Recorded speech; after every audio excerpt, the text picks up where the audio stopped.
29واں پارہ ہے، سورۃ القیامہ، پہلی آیت ہے۔ اعوذ باللہ من الشیطان الرجیم، بسم اللہ الرحمن الرحیم، لا اقسم بیوم القیامہ ولا اقسم بالنفس اللوامہ، صدق اللہ العظیم۔ یہ سورۃ القیامہ، یہ سورت مکی سورت ہے، اور مکی صورت میں عمومی طور پر 3 قسم کے مضامین بیان ہوتے ہیں: توحید، رسالت اور آخرت۔ لیکن یہاں پر زیادہ تر مضمون یہ قیامت کا بیان کیا جا رہا ہے، اور ماقبل صورت میں بھی آخرت کا بیان تھا، وہاں الفاظ بہت سخت تھے۔ اللہ جل شانہ فرماتے ہیں ذرنی ومن خلقت وحیدا، اور وہاں پر ابتداءً بیان کیا جا رہا ہے قیامت کا، فَإِذَا نُقِرَ فِي النَّاقُورِ فَذَلِكَ يَوْمَئِذٍ يَوْمٌ عَسِيرٌ عَلَى الْكَافِرِينَ غَيْرُ يَسِيرٌ، کہ جب سور میں پھونکا جائے گا وہ دن کافروں کے لیے بڑا سخت ہوگا، کوئی آسان نہیں ہوگا۔ لیکن اس دن کا جھٹلانے والے ہیں، اس جھٹلانے والوں کے بارے اللہ فرماتے ہیں ذرنی ومن خلقت وحیدا، آپ مجھے اور اس شخص کو چھوڑ دیجئے جس کو میں نے اکلوتا پیدا کیا۔ اس لیے اللہ جل شانہ نے ماقبل بھی قیامت کے بارے میں بیان فرمایا، اور وہ بیان یہ تھا کہ اللہ فرماتے ہیں کہ نذیر للبشر، ایک بہت اہم خبر آپ کو دی جا رہی ہے، انہا لإحدی الکبر نذیر للبشر، جو انسانوں کو ڈرانے والی چیز ہے۔ اور پھر قیامت کے حوالے سے بیان کیا گیا کہ ماقبل جو صورت ہے اس میں کہا گیا وَكُنَّا نُكَذِّبُ بِيَوْمِ الدِّينِ، ہم قیامت کے دن کو جھٹلاتے رہتے تھے۔ تو ماقبل قیامت کا بیان اور قیامت کو جھٹلانے والوں کا بیان، اور یہاں پر بھی قیامت کا بیان کیا جا رہا ہے اور قیامت کو جھٹلانے والوں کا بیان کیا جا رہا ہے۔ لیکن یہاں پر قیامت کے ابتدائی حال کو بھی بیان کیا گیا ہے اور پھر انتہا کو بھی بیان کیا گیا ہے۔ اللہ جل شانہ قیامت کے بیان کے ساتھ ساتھ ابتدائی حالت قیامت کی بیان فرماتے ہیں کہ خسف القمر وجمع الشمس والقمر، قیامت واقعہ ہوتے وقت یہ دنیا کا جو ہمیں چاند نظر آ رہا ہے تو یہ بے نور ہو جائے گا، اور یہ سورج اور چاند آپس میں اکٹھے کیے جائیں گے، ٹکرا دیے جائیں گے۔ یہ ابتدائی حالت ہوگی قیامت کی، اور انتہائی حالت یہ ہوگی کہ وجوہ یومئذ ناظرہ الی ربہا ناظرہ ووجوہ یومئذ باسرہ، کچھ چہرے کل قیامت کے دن وہ تر و تازہ رہے گی، اپنے رب کی طرف دیکھنے والی ہوگی۔ اب یہ لوگ کچھ ایسے ہوں گے کہ خوشحال ہوں گے، کچھ بدحال ہوں گے، یہ جنت میں وہ جہنم میں۔ بہرحال اللہ جل شان اس صورت میں قیامت کے حوالے سے بھی بیان فرما رہے ہیں، اور قیامت جھٹلانے والوں کے بارے میں بیان فرما رہے ہیں۔ انسان کہتا ہے میں ایک مرتبہ مر جاؤں، ریزہ ریزہ ہو جاؤں، مجھے کون دوبارہ زندہ کرے گا؟ اس لیے سوا سے اللہ فرماتے ہیں لا اقسم بیوم القیامہ، میں قسم کھاتا ہوں قیامت کے دن پر، ولا اقسم بالنفس اللوامہ، اور میں ملامت کرنے والے نفس کی قسم کھاتا ہوں۔ ایحسب الانسان ان لن نجمع عظامہ، کیا انسان اس بات کا گمان رکھتا ہے کہ ہم ہرگز اس کے ہڈیوں کو جمع نہیں کریں گے؟ اللہ جل شانہ تو کوئی بات کرے وہ سچ کو پیدا کرنے والے اللہ ہے، اس کی ہر بات سچی ہوتی ہے، لیکن اللہ چیزوں کو گواہ بنا کر سمجھانا چاہتے ہیں، قیامت کے دن کو گواہ بنا کر اور انسان کے اس نفس کو گواہ بنا کر اللہ سمجھانا چاہتے ہیں لا اقسم بیوم القیامہ، اے انسانوں تمہیں قیامت کا یقین نہیں آ رہا ہے، میں قیامت کے دن کو گواہ بنا کے قسم اٹھا کے تمہیں سمجھا رہا ہوں۔ ولا اقسم بالنفس اللوامہ، قرآن میں 3 طرح کے نفس کا تذکرہ کیا گیا ہے۔ ایک کو کہتے ہیں یا ایتھا النفس المطمئنہ، یہ تیسرے پارے کے اندر آیا ہوا ہے، وہاں اللہ جل شانہ نفس مطمئنہ کا تذکرہ کر چکے ہیں۔ دوسرا نفس قرآن پارے جس کا ذکر کیا ہوا ہے وہ 13ویں پارے کے بالکل شروع والی آیت ہے، وما ابرئ نفسی ان النفس لامارۃ بالسوء، نفس امارہ، اور یہ تیسری قسم ہے نفس کی، اور یہ ہے ولا اقسم بالنفس اللوامہ، نفس لوامہ۔ تو جو نفس مطمئنہ ہوا کرتا ہے یہ وہ نفس ہے جس میں خیر ہی خیر کی رغبت ہو، جس میں گناہ اور اللہ کی نافرمانی کی طرف کوئی رغبت موجود نہ ہو۔ دوسری طرف نفس امارہ ہے، نفس امارہ انسانوں کو گناہوں پہ ابھارنے والا، انسان کو گناہ پہ ڈالنے والا۔ یہ جب انسان کم فہمی کا شکار ہو، انسان جب عقل میں کمزوری کا شکار ہو، یہ گناہ پہ گناہ کرتا رہتا ہے، یہ نیکی کی طرف رغبت ہی نہیں رکھتا ہے۔ اور نفس لوامہ یہ تیسری قسم کا نفس ہے کہ کبھی بندہ نیکی کا کام کرتا ہے تو کبھی یہ گناہ کی طرف مائل ہو جاتا ہے، تو نفس اس کو ملامت کر لیتا ہے کہ تو غلط کر رہا ہے۔ اس لیے صوفیاء اس بات کو سمجھاتے ہیں کہ انسان کا یہ نفس مطمئنہ ہے اور یہ پیٹ یہ نفس لوامہ ہے، اور اس کے نیچے نفس امارہ ہے کہ انسان کو خواہشات پہ ابھارنے والی چیز وہ نفس امارہ ہے، اور انسان کو ملامت کرنے والی چیز، ملامت میں ڈالنے والی چیز وہ نفس لوامہ ہے۔ عمومی طور پر لوگ پیٹ کی وجہ سے ملامت ہوتے، او بھائی بس کر کتنا کھاتے رہتے ہو، بندہ کا پیٹ بھرتا نہیں، لوگ اس کو ملامت کرتے رہتے ہیں۔ تو بہرحال اللہ جل شانہ نفس لوامہ کو گواہ بنا کر کہتے ہیں، اے دنیا کے انسان تو اللہ سے غافل بن کر اللہ کے رسول کو جھٹلاتے ہوئے، قیامت کو جھٹلاتے ہوئے تو زندگی گزار رہا ہے، ایسا مت کر۔ تو یہ نفس انسان کو ملامت کرتا ہے، تو ملامت کرنے والے نفس کی قسم اللہ کا قسم جاتے ہیں کہ دنیا کے انسان کا گمان یہ ہے ایحسب الانسان ان لن نجمع عظاما، ہم ہرگز کی ہڈیاں جمع نہیں کریں گے۔ مطلب یہ کہ یہ انسان جب مر جائے گا اور یہ ریزہ ریزہ ہو جائے گا تو کیا یہ دوبارہ اس حالت میں آ جائے گا؟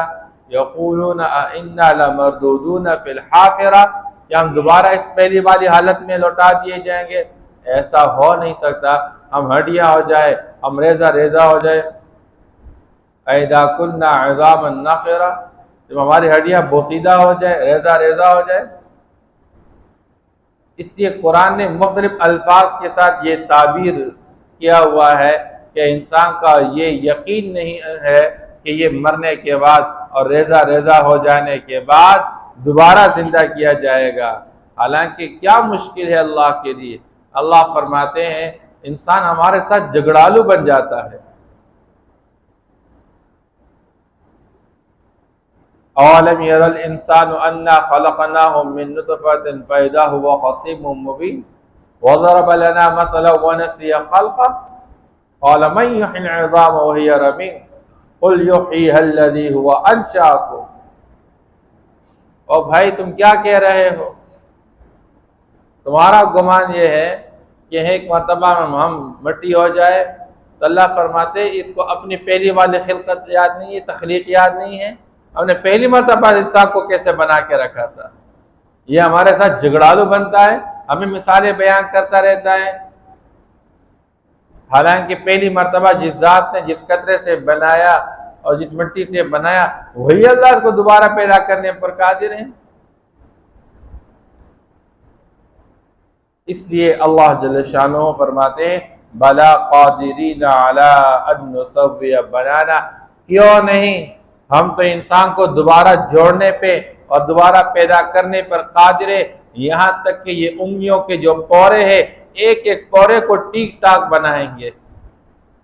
یہ اللہ جل شانہ نے انسان کے اس پوروں کا تذکرہ کیا، ویسے پورے بدن کو اللہ پاک پیدا کریں گے، لیکن آج دنیا والے سمجھ رہے ہیں یہ جو آج نیٹ اور موبائل کا دور ہے، یہ فنگر پرنٹس ہے، بندہ دیکھتا رہتا ہے، آج دنیا کے اندر کہیں پر کوئی فنگر لاک لگا لیتا ہے، کسی کا موبائل، کسی کا کوئی لاک سینسر لگائے جاتے ہیں گاڑیوں کے اندر، بندہ کوئی بھی کسی کا کوئی انگلی کا پورا کسی کے ساتھ کوئی مشابہت نہیں رکھتا، حالانکہ یہ کروڑوں انسان اللہ نے پیدا کیے ہیں، یہ اربوں انسان اللہ نے پیدا کیے ہوئے ہیں، ہر ایک کا چہرہ الگ۔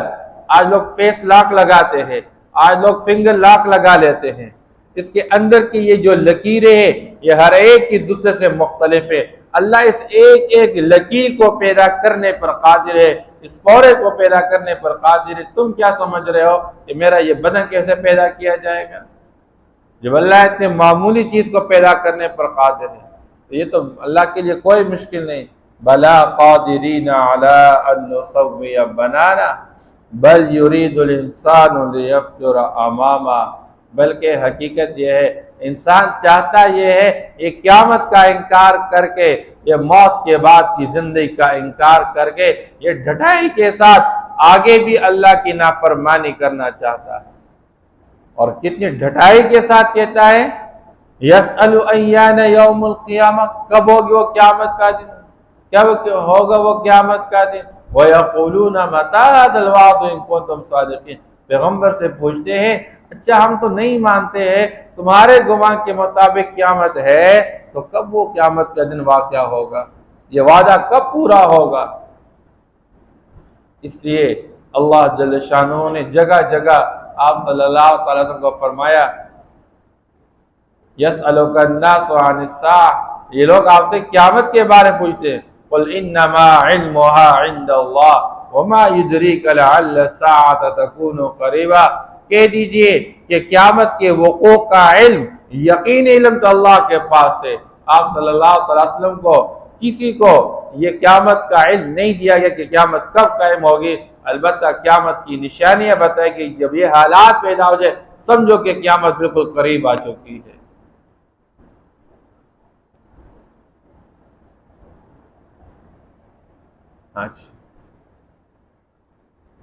اس لیے اللہ جل شانہ بار بار یہ بات سمجھا رہے ہیں، انسان کو یقین ہی نہیں آ رہا ہے کہ قیامت قائم ہونے والی ہے۔ اللہ قرآن میں فرماتے ہیں اے میرے نبی آپ کا اس کے ساتھ کوئی تعلق نہیں، یہ لوگ آپ سے قیامت کے بارے میں پوچھ رہے ہیں، قیامت کے بارے میں متعین دن کو بنانا یہ آپ کی ذمہ داری نہیں ہے، آپ تو نصیحت کرنے والے ہیں، آپ کی ذمہ داری ہے نصیحت کر لینا، ان کو سمجھا لینا۔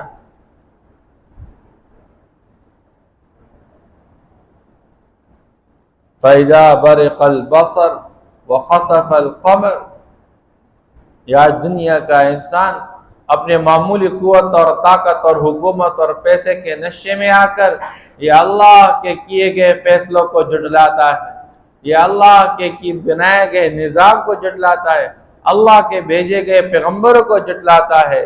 اللہ فرماتے ہیں یاد رکھ یہ دن واقعہ ہونے والا ہے، اور کس دن واقعہ ہوگا؟ فَإِذَا بَرِقَ الْبَصَرُ، جب انسان کی یہ آنکھیں خیرہ بن جائے، چھندیا، وَخَسَفَ الْقَمَرُ، اور یہ چمکتا ہوا چاند یہ بے نور پڑ جائے، وَجُمِعَ الشَّمْسُ وَالْقَمَرُ، آج تو نظام یہ ہے لَلشَّمْسُ يَنبَغِي لَهَا أَن تُدْرِكَ الْقَمَرُ وَلَلَّيْلُ سَابِقُ بِالنَّهَارِ، یہ آج دنیا کا نظام ہے کہ سورج اپنے مدار میں چل رہا ہے، چاند اپنے مدار میں چل رہا ہے، سورج چاند کو نہیں پا رہا، جب تک اللہ نے چاہا یہ سورج اور چاند کا نظام چلتا رہے گا، لیکن جب اللہ چاہے گا جمع الشمس والقمر، یہ سورج اور چاند آپس میں ٹکرا جائیں گے، یہ جو فلکیات کا سارا نظام ہے یہ درہم برہم ہو جائے گا۔ اذا الشمس کوورت، یہ سورج لپیٹ لیا جائے گا، کور کیا جائے گا، یہ بے نور ہو جائے گا، کوئی روشنی نہیں ہوگی، اور چاند خسف القمر، اور چاند بے نور ہو جائے گا۔ اس لیے جب سورج بے نور ہو جائے اور چاند بے نور ہو جائے، آپ صلی اللہ تعالی علیہ وسلم اس وقت اللہ کی طرف بھاگ جاتے تھے۔ آج اللہ معاف کر لے، اگر سورج بے نور ہو جائے اور چاند بے نور ہو جائے، لوگ کہتے ہیں ویڈیوز بنا دے، ایک تاریخی دن آنے والا ہے، حالانکہ آپ صلی اللہ علیہ وسلم گھبرا جاتے، کیونکہ یہ قیامت کی نشانیاں ہیں، یہ اللہ کی قدرت کی نشانیاں ہیں۔ اس چمکتے ہوئے سورج کو نکال کے دن کو روشن کرنے والا اللہ قادر ہے اس پر کہ اسی سورج کو بے نور بنا دے، اور یہ رات کو جو چاند اللہ پاک ظاہر فرماتے، اللہ قادر ہے اس بات پہ کہ اس کو بے نور بنا دے، اور جس دن یہ بے نور بنا دیے گئے وہ قیامت کا دن ہوگا۔ اس لیے آپ صلی اللہ علیہ وسلم دنیا میں ایسی حالت میں فوراً بھاگ جاتے نماز کی طرف، صلاۃ کسوف پڑھتے، صلاۃ خسوف پڑھتے، آپ صلی اللہ علیہ وسلم اللہ کے سامنے کھڑے ہو کے لمبی لمبی رکعتیں پڑھتے، توبہ استغفار میں لگ جاتے تھے، گڑ گڑا کے رونے میں لگ جاتے تھے۔ آج انسانیت اس بات کو سمجھ نہیں پا رہی ہے، لوگ جدید ٹیکنالوجی کے حوالے سے تحقیقات میں لگے ہوئے ہیں۔ یہ تو اللہ کی قدرت کی نشانیاں ہیں۔ اللہ فرماتے ہیں جس دن یہ سورج اور چاند ٹکرا دیے جائیں گے اور یہ نیچے گر جائیں گے، اور یہ آسمان کے چمکتی ہوئے تارے یہ بے نور ہو جائیں گے، اور یہ ٹوٹ کر گر جائیں گے، اور یہ سمندروں کے اندر ایک بلاسٹ ہو جائے گا اور آگ لگ جائے گی۔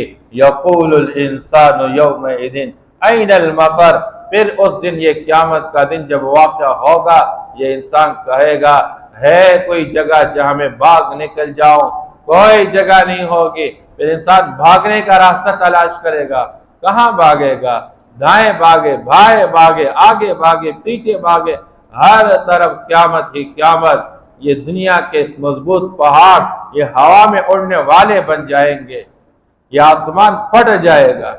اس لیے اللہ فرماتے ہیں تم قیامت کو مت جھٹلاؤ، جب قیامت قائم ہو جائے گی پھر تو بھاگنے کا راستہ تلاش کرے گا، تجھے بھاگنے کا راستہ نہیں ملے گا۔ لا اقسم بیوم القیامہ، میں قسم کھاتا ہوں قیامت کے دن کی، ولا اقسم بالنفس اللوامہ، اور میں قسم کھاتا ہوں ملامت کرنے والے نفس کی۔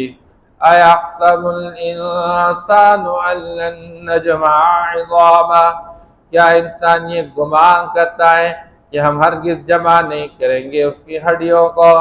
بلا قادرین علی ان نسوی بنانا، کیوں نہیں، بلکہ ہم تو قادر ہیں اس بات پہ کہ اس کی انگلیوں کے پورے کو ٹھیک ٹھاک بنا دیں۔